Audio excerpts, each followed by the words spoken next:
Things seem to be getting back on track schedule-wise for the National Hockey League. There isn't any more random 2 days throughout the week where there's absolutely 0 games played for the National Hockey League. Almost every single team in the NHL plays at least 3 games this week. There's only a couple that play 2. And guys, it looks like things are getting back on track to the regular NHL schedule. I'm Chris. This is another Fantasy Puck video, and today I'm going to be covering our Week 8 preview. Let's get right into it.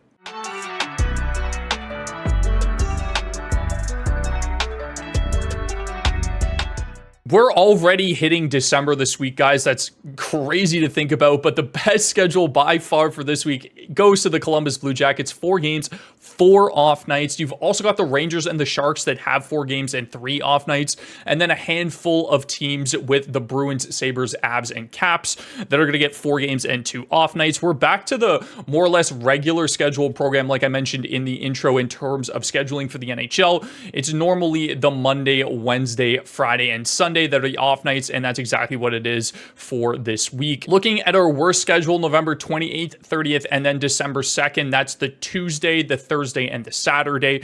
Typical NHL schedule back on track for us this week. There are 12 teams that get 3 games on all of those nights.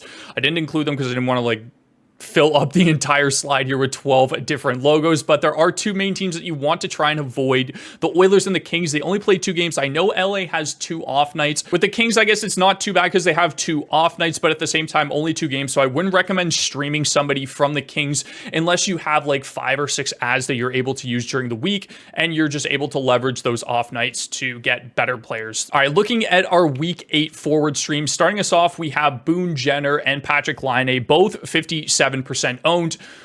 Johnny Gaudreau is also 58% owned. I didn't include him in here. I decided to go with Laine over Gaudreau. I know Columbus hasn't been good. I know we've had issues with both Laine and Gaudreau to start the year. So my number 1 target is Boone Jenner. He gets you a ton of peripherals, and then on top of that, his production has been great as of late. Playing line 1, power play 1, he does everything. He's dual eligible. He is my number 1 stream target. If you can get to him this week, I highly recommend picking him up due to the schedule and just the fact that I believe he should be rostered on most teams to begin with. So if that guy is available in your league, I highly recommend grabbing him. The reason why I went with Laine over Johnny Gaudreau is if they're both struggling offensively, just given the schedule, all it takes is a couple games to accumulate a couple points. These guys are definitely talented enough to get you a ton of points this week, given their schedule, how ideal it is. I highly recommend grabbing one of these guys if they're available in your league. And the reason why I decided to go with Laine over Gaudreau is because if they're both struggling production-wise, at least Laine is going to get you more shot volume. He's also triple eligible, which I think is very, very useful as a streamer especially. And then line 2 power play 1 for Laine as well. You're still getting power play 1 exposure. I get they're struggling offensively right now, but he's still a very, very good stream option for this week. Tomas Hertl is another player that I've mentioned previously in a weekly stream video. I think he's a good option just given the schedule. He's playing line 1, power play 1, and getting over 20 minutes average time on ice.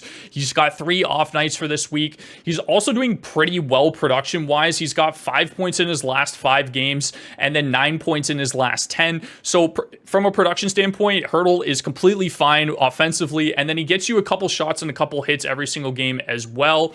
I think he's a great option for you guys if you need to stream a player, and at 35% owned should be pretty available to most leagues. And then finally, we have Alexis Lafreniere. He's been shooting the puck quite a bit lately, which we love to see. He'll chip in a hit every once in a while, but he's got 8 points in his last 10 games. The Rangers are absolutely rolling right now. You're getting line 2, power play 2 exposure. He plays around 16, 17 minutes a night. I think he's a great streaming option again because of the scheduling this week. You get 3 off nights and 1 busy night for 4 games with Lafreniere. Definitely pick this guy up if you need some scoring upside. Charlie Coyle continues to be hot. He's got 12 points in his last 10 games. He's playing line 2, power play 2. Pretty good schedule for this week as well. I highly recommend grabbing this guy if he's available in your leagues. I think he's also a sell high player, and given the fact that he gets 4 games this week on a Boston team that again seems to be rolling, he gets you good shot volume, good hit volume. He'll chip in a couple blocks every once in a while. He's just so hot right now that he's worth adding for this week as well. I definitely recommend grabbing Coyle. And then Adam Fantilli, somebody that's also been very, very good as of late in terms of shot volume. He's in the top 15 in the last couple weeks in terms of total shots on goal. Very, very favorable week with all Columbus Blue Jacket players. You get line 2, power play 2 exposure. There's nothing not to like about Fantilli for a guy that's under 30% owned. Ross Colton, again, very similar to Coyle, continues to be very very hot for the Colorado Avalanche from a production standpoint. I think I would rather have Coyle than Colton, for example, just given the fact that Charlie Coyle continuously gets more average time on ice than Colton, who's kind of stuck on that third line. He is getting power play 2 time, however, and should get you a couple peripherals here and there. Great hit volume for Colton. Kirill Marchenko is one of my favorite streamers for this week. He's right wing eligible, 8% owned, line 1, power play 1 exposure, and has the best schedule for week 8.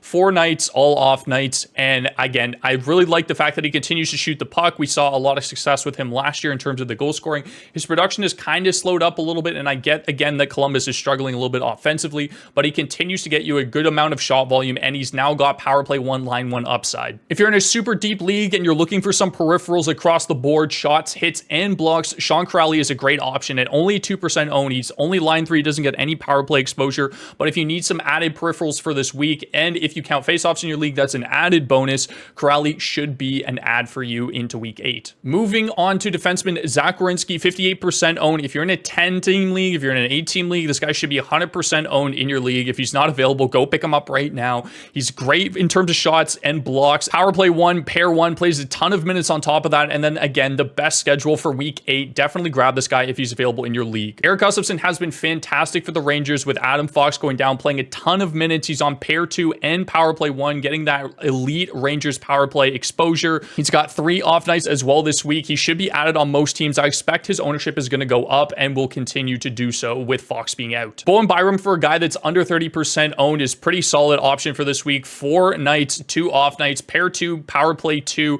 I know that Sam Girard just went out and entered the player assistance program. Hopefully everything's good with that going forward, but that just means that Byram's going to get a ton more ice time. We saw Cale Makar get a little bit banged up last game as well, and if Makar goes down, it seems like Taves is going to be that power play 1D, but Byram will continue to be power play 2 and pair 2 and play a ton of minutes, averaging over 20 minutes time on ice. And then finally, Ivan Provorov. He's had a jump in his offensive production this year to 24% owned, pair 2, power play 2 is very similar to Byram, where he's just going to get a ton of minutes for you guys going forward. Very, very good. The best schedule this week. He's an absolute block machine on top of that, so he should be a very good streaming option going into week 8. Looking at some of our deep defensive streams, under 20% owned for week 8. These are absolute peripheral machines. You've got Connor Clifton, who just hits absolutely everything in sight. So if you count hits in your leagues, he's an absolute gem for bangers leagues as well. Takes a ton of penalty minutes. So if you need a guy that just hits everything that moves, Connor Clifton is your go-to guy for this week. Where Clifton gets you a ton of hits, Branson is going to get you a ton of blocks. He's top 10 in blocks amongst defensemen right now with a 53, which is a ton. We've also seen a little bit of jump in terms of his offense as well. He's got 9 points on the year, shockingly, playing around that 19-minute mark. The best schedule for this week, if you need a ton of blocks and some marginal shot and hit volume, Gabranson is a great stream for this week. Mario Ferraro gives you the best of Clifton and Gabranson. He gets a slight more hit volume than Gabranson does while getting you roughly the same amount of blocks. Ferraro is actually 3rd amongst defensemen in blocks this year with 64, only behind McNabb and Trouba. He's been shooting the puck on top of that. He's got 36 shots on the year and will get you a couple hits here and there. Also, I think he's a great streaming option on a very, very good schedule for this week. And then Braden Schneider, again, at 1% owned, should be available to everybody. You get him for 3 nights on off nights and 1 busy night on the second. He's pretty much well-rounded in terms of his shot, hit, and block volume. So just given the schedule, I think he's a good option and will get you some point upside alongside of that. I know he's pair 3 right now, doesn't get any power play time, but his production's been pretty solid enough that if you need somebody with a little bit more point upside than any of the 3 guys above him. And finally, we've got our week 8 goalie streams. For those of you that are Jonas Johansson owners, don't drop him just yet. I know Vasilevsky is back, but they have a pretty good back-to-back this week against Arizona on the Tuesday. Then you've got Jonathan Quick in the New York Rangers, who's 40% owned. Very, very good. He's been solid so far this year in terms of his stats. He's got a very good matchup against San Jose on the 3rd at the end of the week. So if you need a goalie on Sunday, or if you want to just pick one up in advance, I highly recommend Quick if he's available in your leagues. Akira Schmid is going to get another great matchup against the San Jose Sharks on December 1st, which is the Friday. It's a back-to-back, and I anticipate Schmid, anytime a team is going up against San Jose, I really think that's one of the most favorable matchups in the league. I think it's very possible that you see Charlie Lindgren against the San Jose Sharks on November 27th. It's not 100% confirmed just yet, but I wouldn't be surprised if they play him just to give Kemper a little bit of a break. And then absolutely, he will start November 30th versus Anaheim on a back-to-back. So again, a pretty favorable matchup for a Washington Capitals team. That's going to do it for this video, guys. Thank you again so much for watching. Leave a like and hit that subscribe button. Good luck in your week 8 going forward. I will see you in the next video. Have yourselves a fantastic rest of the day.